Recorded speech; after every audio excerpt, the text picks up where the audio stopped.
Journey করতে আমার একদমই ভালো লাগে না, বিশেষ করে বাস জার্নি আমার এত পরিমাণ খারাপ লাগে। বাসে উঠলে, বাসে উঠার তো পরের কথা, আমার বাসের পাশে গিয়ে দাঁড়ালেই আমার খারাপ লাগে। কিন্তু কী ভাগ্য আমার, সেই বাসে যেতে হবে। যদি বাপের বাড়ি যেতে চাই তাড়াতাড়ি, তাহলে আমার সেই বাসে করেই যেতে হবে, আবার বাসে করেই আসতে হবে।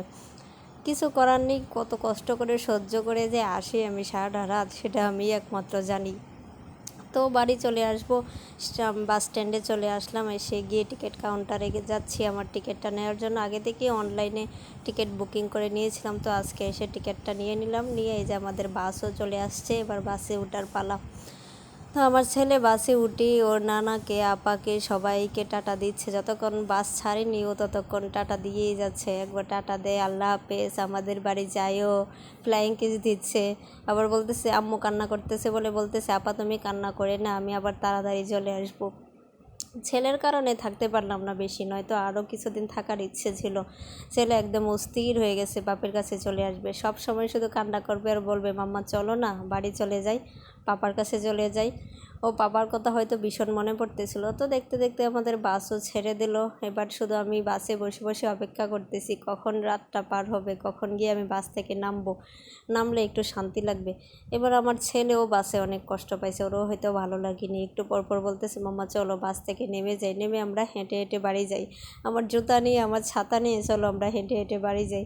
ও তো আর বুঝতে পারতেছে না যে ওর বাড়িটা ঠিক কতটা দূরে, এখান থেকে হেঁটে হেঁটে যাওয়া প্রায় অসম্ভব।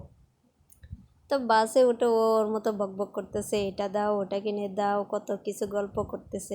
তারপর ময়মনসিংহ এসে আমাদের কিছুক্ষণ বিরতি দিল, আধা ঘন্টার মতো। তো ভাবলাম একটু এখান থেকে নামা যাক, নেমে গিয়ে আমরা কিছুক্ষণ বসেছিলাম ওখানে, বাস ছাড়া পর্যন্ত ওখানে বসে বসে সময় কাটাতেছিলাম, যে একটু স্বস্তি নেওয়া যাক। বাসের ভিতর তো পুরো আমার যে কী পরিমাণ অস্বস্তি হয়।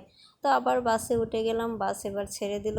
তো আমার ছেলে কিছুক্ষণ বকবক করে করে এবার ঘুমায়ে গেল। দেখি কতক্ষণ ঘুমায় থাকে, যতক্ষণ ঘুমায় থাকে ততক্ষণই শান্তি। তো আমি বসে বসে ওরে পাহারা দিই, আবার একটু ঘুমাই, এই করি। আমরা দুজন সারা রাত বাসে ঘুমানোরই চেষ্টা করি, কারণ ঘুমালে একটু কষ্ট কম হয়। তো আবার ঘুম থেকে উঠে গেল ভদ্রলোক। এবার উঠে কিনে এসে চিপস কিনে নিয়ে আসলাম, ড্রিঙ্কও কিনে নিয়ে আসলাম, ওগুলো বসে বসে খাইতেছে।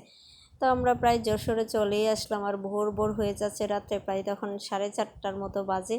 একটু একটু আলো ফুটতেছে ভোরের, আর আমারও একটু শান্তি লাগতেছে যে যাক কাছাকাছি চলে আসলাম। ময়নার পাপাকেও ফোন দিয়ে দিলাম যে তুমি চলে আসো স্ট্যান্ডে, আমরা প্রায় কাছাকাছি চলে আসছি। তো বাড়ি চলে আসলাম। দেখতে দেখতে বাড়ি এসে আমি আমার গাছগুলা দেখতেছি যে কী অবস্থা। ময়নার পাপা যদিও গাছের অনেক যত্ন করে, আমার ছেলে তো এসেই মানি প্ল্যান্টের গাছের পাতা সব ছিঁড়ে শেষ। চারপাশে আবার অনেক রকমের ফুল গাছ আছে, আমাদের সারা বাড়িতে প্রায় সব রকমের ফুল গাছ আছে, দেখতেই অন্যরকম একটা শান্তি লাগে। তা আমিও সবগুলো দেখতেছিলাম যে কতদিন পরে বাড়ি আসলাম। যতই বাপের বাড়িতে যত আনন্দে যত শান্তিতে থাকি না কেন, আমার মনে হয় যে এখন এখানে আসলেই আমার সবচেয়ে বেশি শান্তি লাগে। এটাই আমার বাড়ি, এখানে আসলে নিজের মতো সব করি, যা মন চাই যা ইচ্ছে। সারাদিন শুয়ে থাকলেও কেউ কিছু বলার নেই, কাজ করলেও কেউ কিছু বলার নেই, আমার মতো আমি। তো বাড়িতে এসে একটুক্ষণ সব কিছু গুছায় টুছায় তারপর আমার ছেলে আবার এদিকে আরামে ঘুমাইতেছে, আমিও ওর পাশে কিছুক্ষণ শুয়েছিলাম। এইভাবে সারা রাত জার্নি করে বাড়ি চলে আসলাম। এবার একটু শান্তি রিল্যাক্স।